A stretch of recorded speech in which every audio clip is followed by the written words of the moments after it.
Alunos e alunas do YouTube, professor Emerson Bruno de volta e para o último princípio do direito do trabalho que pode estar presente realmente aí no seu concurso, tá? Lembrando, ó, quando a gente fala dos princípios do direito do trabalho, eu estou falando de PPC e nós vamos justamente agora, ó, para o último I, né, o nosso terceiro e último I, a intangibilidade salarial. E o mais comum aqui de prova é o seguinte, ó, o examinador vai colocar dispositivo da CF ou dispositivo da CLT e perguntar para você qual é o princípio do direito do trabalho envolvido. E aí o que você tem que lembrar?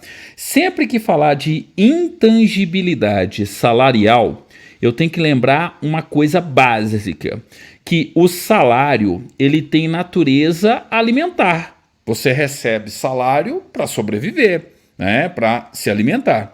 Ou seja, dessa forma aqui, ó, o princípio concede ao salário inúmeras garantias jurídicas, dentre elas a irredutibilidade salarial, que está presente na CF 88, bem como vedação a descontos indevidos. Eu não posso ter descontos indevidos naquilo que tem natureza alimentar de uma pessoa, ou seja, no salário de uma pessoa, tá? E aí eu coloquei aqui, ó, sendo bem objetivo, tá? Bem prático, né? O nosso objetivo aqui é acertar as questões de prova, que inclusive eu já separei para vocês lá na sala virtual de estudos, tá? É só resolver as questões e depois tem lá os meus comentários, ó. Para efeitos práticos de prova, vale destacar os seguintes dispositivos relacionados ao princípio da intangibilidade salarial. Então, como que é a questão?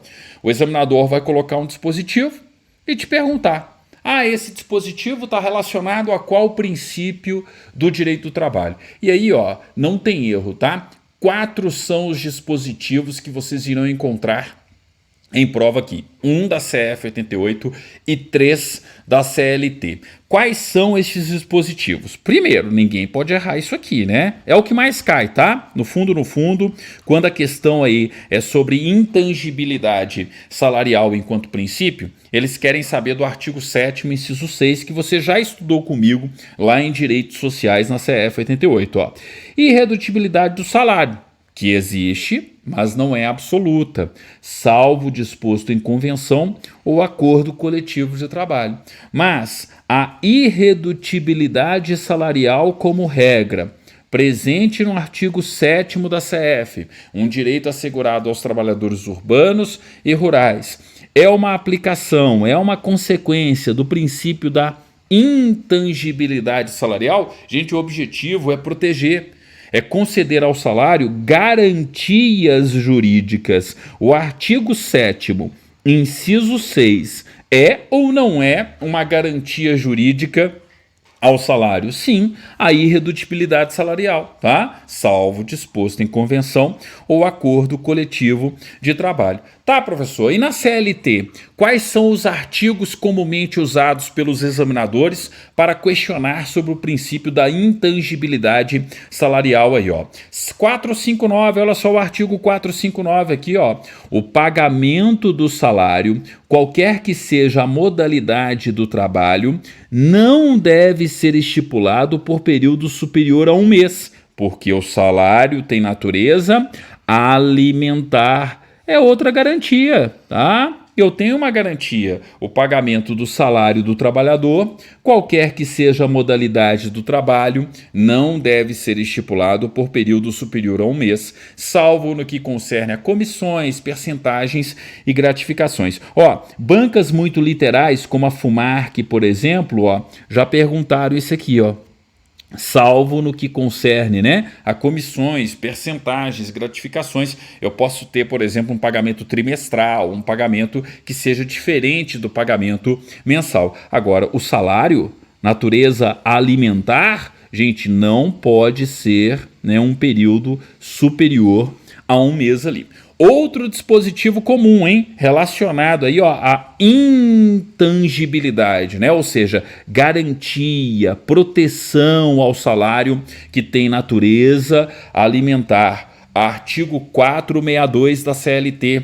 Ao empregador é vedado efetuar qualquer desconto nos salários do empregado, salvo quando este resultar de adiantamentos de dispositivos de lei ou de contrato coletivo, tá? Então é aquela história. Como eu tenho a intangibilidade, o empregador não pode sair por aí fazendo desconto indevido no salário do trabalhador, no salário do empregado. A não ser que tenha sido o quê? Um adiantamento.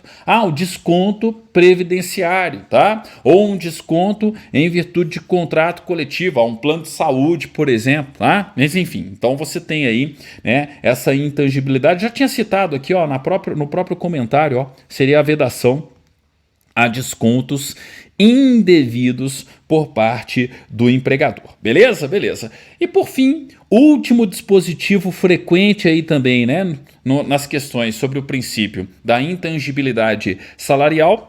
O pagamento do salário será efetuado em dia útil e no local do trabalho, dentro do horário de serviço ou imediatamente após o encerramento deste, salvo quando efetuado por depósito em conta bancária, observado o disposto no artigo anterior, né? Então, assim, ó, até mesmo quando você tem aí o pagamento do seu salário, eu tenho o princípio da intangibilidade salarial. Você vai receber ou no seu serviço, no dia do serviço, ou imediatamente após o encerramento daquele dia de serviço, tá? Estipulado contratualmente, né, como sendo o dia de pagamento, ou então mediante depósito na sua conta bancária. Tranquilo?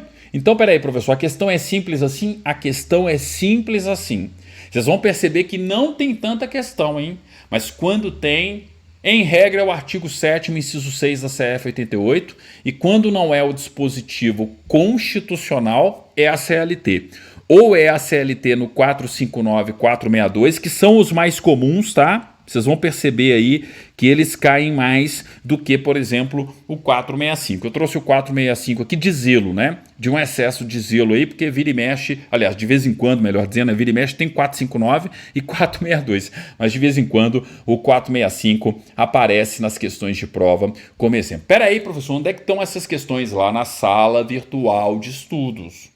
Eu já separei todas as baterias, está lá tudo bonitinho para você resolver. Sem contar que além das aulas aqui, ó, que estão no YouTube também, mas além das aulas, tem lá o PDF com os princípios do direito do trabalho, tá? Enfim, o professor está diariamente produzindo, organizando, distribuindo conteúdo para todos vocês que se preparam para concursos públicos, gente. O pessoal às vezes fica muito ansioso e fica me mandando mensagem: professor, a sala virtual de estudos está incompleta. Calma, o pagamento é único e o acesso é vitalício, inclusive por conta disso. O professor vai produzindo, organizando os conteúdos lá, na medida em que o tempo vai passando. Tá? Vai chegar uma hora que você vai ter não só todo o constitucional, que já está lá, o direito administrativo, a Lei 8.112, a Lei do Processo Administrativo, a LGPD. Tá? Já perceberam que tem, né, todos os dispositivos que vocês precisam, normas, está tudo lá? E agora eu estou atacando justamente o quê? O direito do trabalho e daqui a pouco o processo do trabalho. Tá? Então, ó, vale muito a pena fazer parte da sala virtual de estudos, pagamento único, acesso vitalício. É só entrar no site da Editora Atualizar, tá? E para ter o desconto de 50% no Pix, ou seja, tão somente R$ 49,95, menos de 50 pila, para você ter acesso à plataforma de forma vitalícia, num pagamento único, é só em formas de pagamento. Dentro de formas de pagamento vai ter a nossa intermediadora de pagamentos, que é a Vindi, e dentro de Vindi, gente, tem lá Pix. Clicou no Pix, 50% de desconto automático, sai por tão somente R$ 49,95. Beleza? Lembrando, não é mensalidade. Professor, eu quero ajudar ainda mais. Seja membro do canal, R$ 7,99 por mês. Aí é mensalidade. Só que aí é só seguir, ó. Tem um botãozinho aqui, ó. Seja membro, clica no Seja Membro, tá? Siga os procedimentos de pagamento do próprio YouTube e aí R$ 7,99 por mês para ajudar o professor a produzir, organizar e distribuir cada vez mais conhecimento para vocês.